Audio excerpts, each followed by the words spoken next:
Assalamualaikum warahmatullahi wabarakatuh. My name is Andre Bahtiar. I from TBIA, and today I want to explain about conditional sentence part.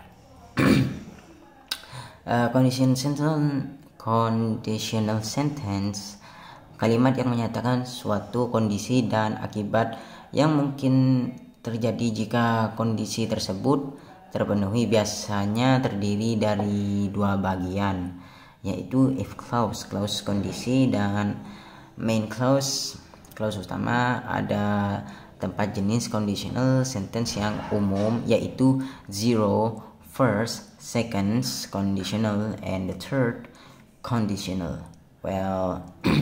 Zero conditional digunakan untuk menyatakan fakta umum atau kebenaran yang selalu terjadi. Ini biasanya digunakan untuk situasi di mana hasil akan selalu terjadi jika kondisinya terpenuhi hukum alam atau fakta ilmiah struktur.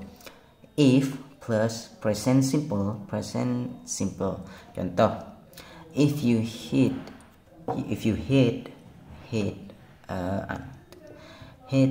the water to 100 degrees, it boils.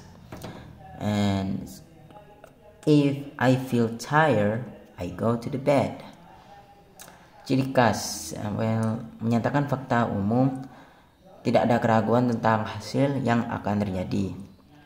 And the first conditional digunakan untuk menyatakan kondisi yang mungkin terjadi di masa depan dan akibat yang akan terjadi jika kondisi tersebut terpenuhi. Struktur: if plus present simple, will plus infinitive. Contoh, if it rain tomorrow, we will cancel the picnic. If I study hard, I will pass the exams. And the ciri khas, menyatakan situasi yang nyata dan mungkin terjadi di masa depan, menggambarkan hubungan sebab akibat di masa depan.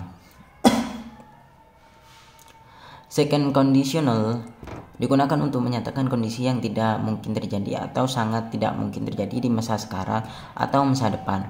Kondisi ini bersifat hipotetis atau imajiner. Struktur: if plus past simple, will plus infinitive.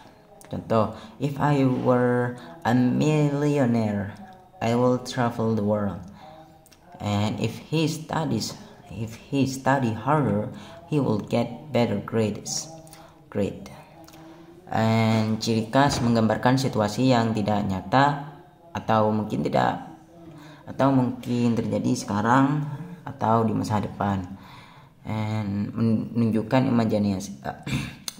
imajinasi atau pengadaian. And the third conditional digunakan untuk menyatakan kondisi yang tidak mungkin terjadi di masa lalu atau untuk mengekspresikan penyesalan dan kemungkinan yang terlewatkan di masa lalu. Struktur: if plus past perfect, will plus have plus past participle. Contoh, if I had known about the meeting, I would have attended. If they had studied harder, they will have passed the exams. And ciri,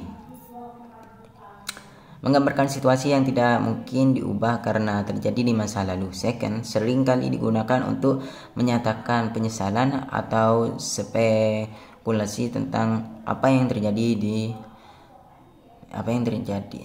bisa terjadi. Kesimpulannya, conditional sentence adalah cara efektif untuk mengekspresikan kemungkinan, imajinasi, atau penyesalan tergantung pada jenis kondisinya, nyata atau hipotetis. And that's all. Wassalamualaikum warahmatullahi wabarakatuh.